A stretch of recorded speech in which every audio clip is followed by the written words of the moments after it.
Friends, నేను మీ doctor Shruti, consultant at 49 hospitals, L B Nagar branch. ఇవాళ నేను ఐవీఎఫ్ ట్రీట్మెంట్ తీసుకునే వాళ్ళు, ఐవీఎఫ్ ఇక్సీ పద్ధతికి ఎవరైతే ప్లాన్ చేసుకుంటున్నారో లేదా స్టార్ట్ చేసుకున్నారో ఐవీఎఫ్, వాళ్ళకి చాలా డౌట్స్ ఉంటాయండి. అందులో ఒక్కటి అంటే ఇంజెక్షన్స్ తీసుకోవటం వల్ల మీకు ఏమేమి సైడ్ ఎఫెక్ట్స్ ఉంటాయి దాని గురించి మాత్రమే చెప్తున్నాను.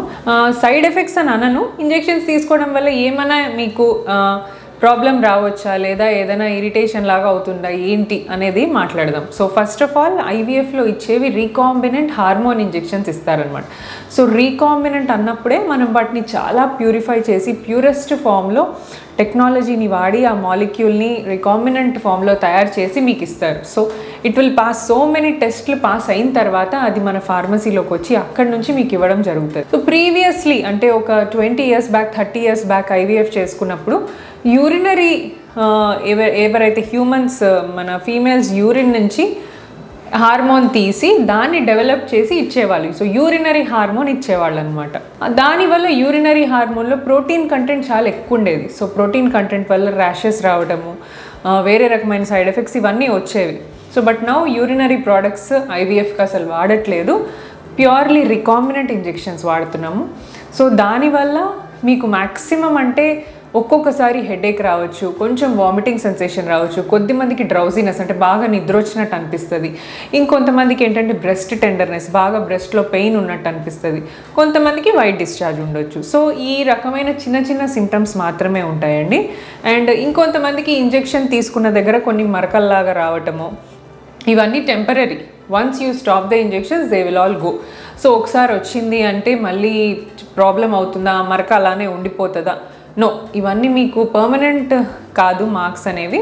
సో ఇంజెక్షన్ సైట్ దగ్గర అన్ని పొట్టకు తీసుకుంటారు, సబ్క్యూటేనియస్ ఇంజెక్షన్స్ అంటే స్కిన్కి ఇచ్చే ఇంజెక్షన్స్ అనమాట. నార్మలీ నడుంకి మజిల్కి ఇస్తారు కదా, ఇవి అలా కాకుండా స్కిన్ పైన తీసుకుంటారు. సో స్కిన్ కలర్ మారటము అది కూడా పొట్ట మీద, సో మీ కవర్డ్ పార్ట్లోనే జరుగుతుంది, not on your face or anywhere else. So ఇట్లా మా దగ్గరకు వస్తారు, దీని గురించి వరీ అవుతూ ఉంటారు, మాకు కొంచెం డిస్కలరేషన్ అయింది ఇంజెక్షన్ తీసుకున్న దగ్గర ఎలా, దానికి కూడా ఐస్ ప్యాక్ పెట్టడము, ఇంజెక్షన్ ఇచ్చినప్పుడు పెయిన్ ఉన్నప్పుడు ఐస్ ప్యాక్ పెట్టడం, లేదా నార్మల్ మీరు పెయిన్ కిల్లర్ వేసుకుంటే సరిపోతుంది అనమాట. సో ఈ చిన్న చిన్న ప్రాబ్లమ్స్ తప్ప మీకు మేజర్ సైడ్ ఎఫెక్ట్స్ అనేవి ఇంజెక్షన్స్ ద్వారా ఏం రాదండి. ఒకటి ఏంటంటే మీరు గుర్తుపెట్టుకోవాల్సింది, ఇంజెక్షన్స్ అనేవి ఎవరు ఇస్తున్నారు. సో ఒక ఎక్స్పీరియన్స్డ్ సిస్టర్ ఇవ్వడం వేరు, రెగ్యులర్గా మీ ఇంటి దగ్గర ఎవరైనా సిస్టర్ ఇవ్వడం వేరు.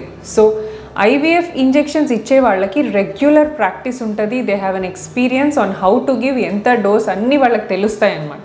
సో మీరు రెగ్యులర్గా ఇంజెక్షన్స్, కొంతమంది ఏంటంటే దూరం నుంచి వచ్చిన వాళ్ళు ఉంటారు, వాళ్ళు ఇంటికే ఇంజెక్షన్స్ అన్నీ ప్యాక్ చేయించుకొని తీసుకెళ్తూ ఉంటారనమాట. సో వాళ్ళ ఇంటి దగ్గర మేబీ కొంతమంది విలేజ్ నుంచి కూడా వస్తారు, అక్కడికి ఇంజెక్షన్స్ అన్నీ తీసుకెళ్తారు. అలా తీసుకెళ్ళడం వల్ల 2 డిసడ్వాంటేజెస్ ఉంటాయండి. తీసుకెళ్ళచ్చు, ఇప్పుడు బాగా దూరం ఉంది, డైలీ అప్ అండ్ డౌన్ చేయడం కష్టం అన్న వాళ్ళకి ఇచ్చేస్తాం మేము ఇంజెక్షన్స్. కానీ ఒకటి ఏంటంటే ఆ రికాంబినెంట్ ఇంజెక్షన్స్ అనేవి ఎప్పుడు కూడా 24 hours should be in the refrigerator. So -2 to -8 degree టెంపరేచర్లోనే స్టోర్ అయ్యి ఉండాలి. సో మీ ఇంట్లో కరెంట్ పోయినా, ఏదో ఒక problem, transformer whatever problem వచ్చి కరెంట్ పోయి ఫ్రిడ్జ్ ఆఫ్ అయిపోయింది అనుకోండి, దాని ఎఫికసీ పడిపోతుంది. సో ఆ ఇంజెక్షన్ చేయాలనుకున్నంత ఎఫెక్ట్, ఆ గ్రోత్, ఎగ్లో గ్రోత్ అనేది రాదు. సో మనం ఇంత డబ్బులు ఖర్చు పెట్టి ఇంత చేసి ఇంజెక్షన్స్ తీసుకున్నా మీకు ఎఫెక్ట్ రాదు. సో దానివల్ల సక్సెస్ డ్రాప్ అవ్వచ్చు. సెకండ్, ఇంకొక డిసడ్వాంటేజ్ ఏంటి, మీరే ఇంజెక్షన్స్ క్యారీ చేసుకుంటే దానివల్ల ఏమవుతుందంటే మీకు ఇచ్చే సిస్టర్కి ఐవీఎఫ్ ఇంజెక్షన్స్ ఎలా ఇవ్వాలో తెలియకపోవచ్చు. సో ఎంత డీప్గా స్కిన్లో పెనిట్రేట్ చేయాలి, ఎంత పుష్ చేయాలి, ఏ యాంగిల్లో పుష్ చేయాలి, ఇవి కొన్ని వాళ్ళకి డౌట్స్ ఉండొచ్చు. సో మీరేంటంటే మన దగ్గర కొన్ని డోసెస్ తీసుకొని మన సిస్టర్స్ ఎలా ఇస్తున్నారో అబ్జర్వ్ చేసి దాని తర్వాత మీరు కాన్ఫిడెంట్ అయితే కనుక ఈ ఇంజెక్షన్స్ మీరు సెల్ఫ్ అడ్మినిస్టర్ లేదా మీకు తెలిసిన సిస్టర్ దగ్గర అడ్మినిస్టర్ చేయించుకోవచ్చు. సో ఇది ఒక్కటే దీంతో ఉన్న ప్రాబ్లం అనమాట. సో ఇంజెక్షన్స్తో అయ్యే సైడ్ ఎఫెక్ట్స్ కంటే ఇంజెక్షన్స్ అసలు పని చేయవు మీరు దాని ఇష్టం వచ్చినట్టుగా వాడిన. ఇంకొక ప్రికాషన్ ఏంటంటే, ఫర్ ఎగ్జాంపుల్ ఈ ఐవీఎఫ్లో ఇంజెక్షన్స్ మీరు ఒక 10 to 11 days కంటిన్యూస్గా తీసుకోవాలి డైలీ, ఓన్లీ అంతే. ఒక 10-11 days ఇంజెక్షన్స్ తీసుకున్న తర్వాత దట్స్ ఇట్, మీకు ఎగ్స్ పికప్ చేస్తాం, ఇంకా మళ్ళీ ఇంజెక్షన్స్ అనే మాట ఉండదు.